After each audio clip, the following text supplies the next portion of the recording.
મજાનું સપનું બતાવવા બદલ, આપવા બદલ. અને વોટ આઈ ફીલ કે કોણ એક્સાઇટેડ છે કે નરેન્દ્ર મોદીમાં 1 લાખ ઇન્વેસ્ટરની સમિટ થાય, એજીએમ થાય, એમાં પાર્ટ થવા માટે કોણ ઇન્ટરેસ્ટેડ હશે? Please raise your hand, please. Full hand. અડધા ઇન્ટરેસ્ટેડ નહીં ચાલે, ફૂલ હેન્ડ.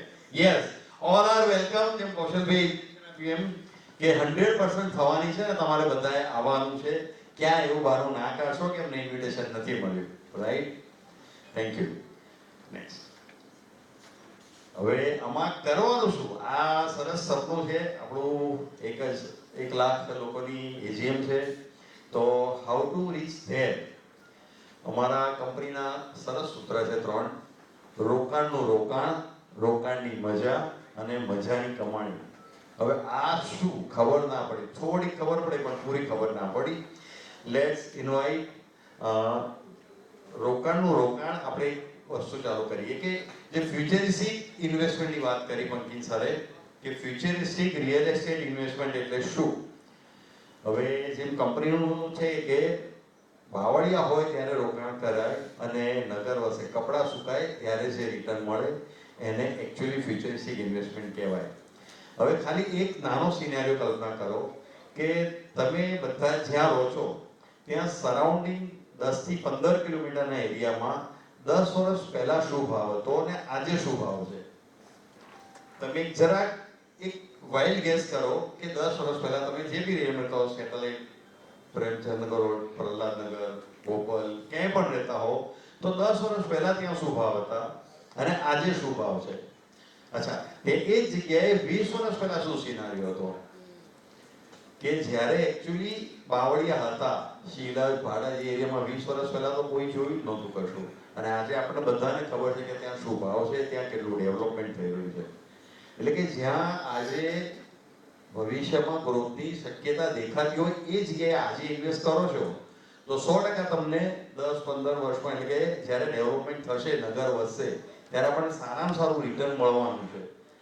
રાઈટ? કોણ એગ્રી છે આ વાતમાં? Thank you, perfect.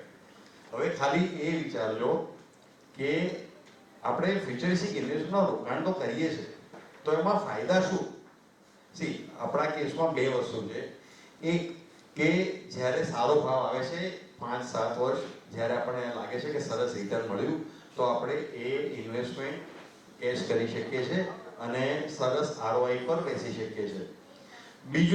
બીજો રસ્તો એ થાય કે જ્યારે ડેવલપમેન્ટ થાય ત્યારે ત્યાં એક નાનું ફાર્મ હાઉસ જેવું, નાનું ઘર જેવું બનાવી અને એને આપણે રેન્ટ પર ચડાવી શકીએ અને એ આપણી રિકરિંગ ઇન્કમ થઈ શકે. એટલે there are 2 benefits of futuristic investment. એક કે પ્રોપર્ટી સેલ ઓફ કરીએ અને સરસ આરઓઆઈ લઈએ, કેશ કલેક્ટ કરીએ. બીજું કે એ તે જગ્યાએ આપણે એક સરસ ફાર્મ હાઉસ નાનું બનાવીએ, મકાન બનાવીએ અને એને રેન્ટની રિકરિંગ ઇન્કમ કરીએ. આઈ થિંક આ બંનેમાં કોને મજા આવે? બધાને મજા તો આવવાની કે સરસ આરઓઆઈ મળ્યું છે તો આપણે એ કેશ લઈશું, અને સેકન્ડ કે આપણે રિકરિંગ ઇન્કમ થાય છે, તો that is also very nice, right? તો આ અમારી કંપનીની ફ્યુચરિસ્ટિક ઇન્વેસ્ટમેન્ટની ફિલોસોફી છે. હવે કંપની જે સાહેબે વાત કરી એમ 2012 થી ધોલેરા અને 2017માં લોથલમાં ઇન્વેસ્ટમેન્ટ ચાલુ કર્યું છે. ધોલેરામાં આપણને ખબર છે કે એસઆઈ સ્પેશિયલ ઇન્વેસ્ટમેન્ટ રિજન આવી રહ્યું છે.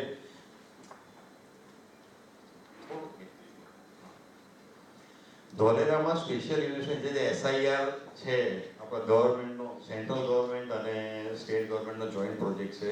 ત્યાં એરપોર્ટ પણ આવી રહ્યું છે. ટાટાએ જે હમણાં એનાઉન્સ કર્યું કે સેમિકન્ડક્ટર ઇન્ડસ્ટ્રી 2025માં પ્રોડક્શન ચાલુ કરશે. એવી ટાટા જેવી ઘણી બધી તાઇવાનની કંપનીઓ છે, ઇન્ડિયાની કંપનીઓ છે. તો એ લોકો એક સરસ ઇન્વેસ્ટમેન્ટ રિજન ડેવલપ કરી રહ્યા છે કે જ્યાં 2030 સુધીમાં સારું ડેવલપમેન્ટ થવાનું છે. સેમ જે 920 સ્ક્વેર કિલોમીટર, એટલે કે એક સિંગાપુર દેશ કરતાં પણ જગ્યામાં આ ઇન્વેસ્ટમેન્ટ થઈ. એ કદાચ આપણને બધાને કદાચ ખબર નહીં હોય, પણ ધોલેરા એસઆઈઆરનો એરિયા એક સિંગાપુર દેશ જે છે એના કરતાં પણ મોટો છે. It is 920 square kilometres.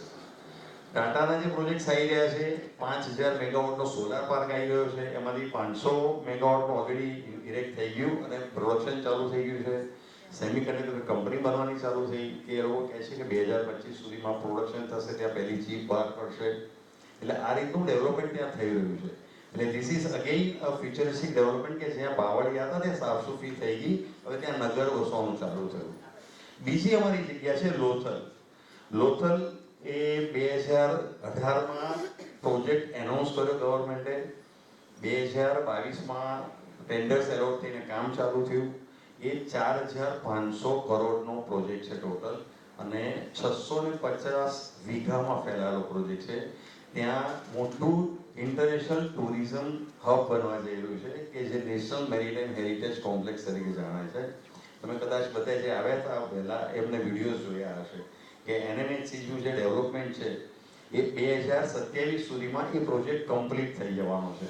Already અત્યારે ફેઝ 1 એનું કામ પૂરું થઈ ગયું છે. ફેઝ 1B ના ટેન્ડર પણ એલોટ થઈ ગયા, કે જે ઓક્ટોબર નવેમ્બરમાં કામ ચાલુ થશે. એટલે આ જે ડેવલપમેન્ટ છે કે ત્યાં આપણે જે વાત કરીએ, બાવળિયા સાફ થઈ ગયા છે, જમીન સમતલ થઈ ગઈ છે અને નવઘર વસવાનું ચાલુ થઈ ગયું છે.